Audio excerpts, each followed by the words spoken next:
Hey everybody, Andy Cavernan here with another Cornerstone Connection Daily Devotional.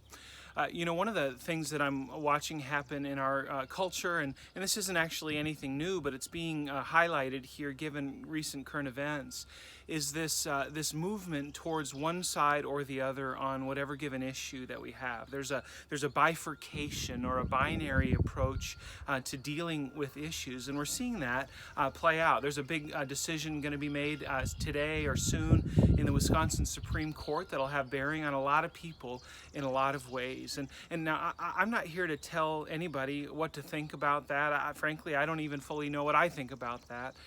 And yet here's my conviction, that we can represent God in the midst of the tension in a way that honors God and honors people.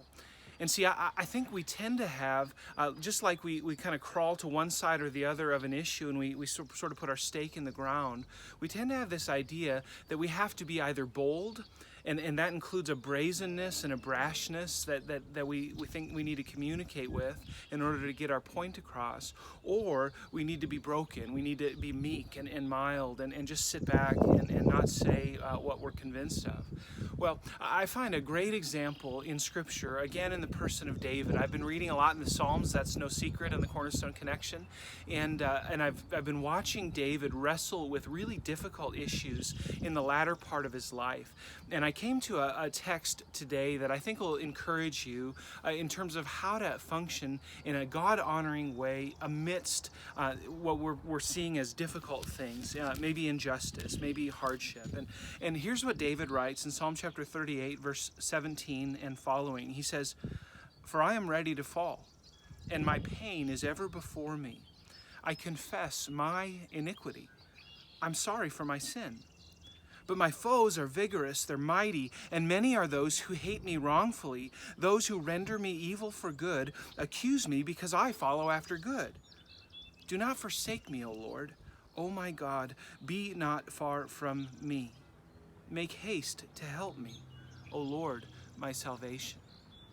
There's a couple things that I notice here in David's words in this lament that he's crying out before the Lord. One is that David is broken. David is aware of his sin, and he never lets that out of his sight, and I think that's appropriate. He says, "I confess my iniquity. I'm sorry for my sin," Psalm 38:18. And as we engage in difficult issues, it's so healthy and so important that we remember that we are fallible people too, that I am a mess. I bring my mess with me every day to work. I bring it out into the community, and I too, like everybody else, need grace, and so do you. And so we embrace our brokenness, but at the same time, David is bold.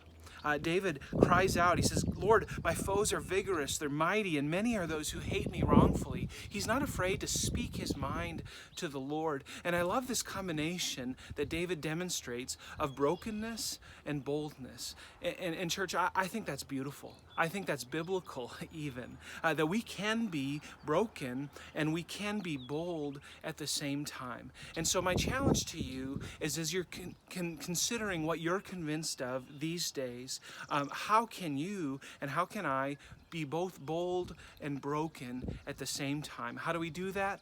Well, I think we apply Ephesians 5:10 that we studied in church this last week. We find out what pleases our God. We practice discernment.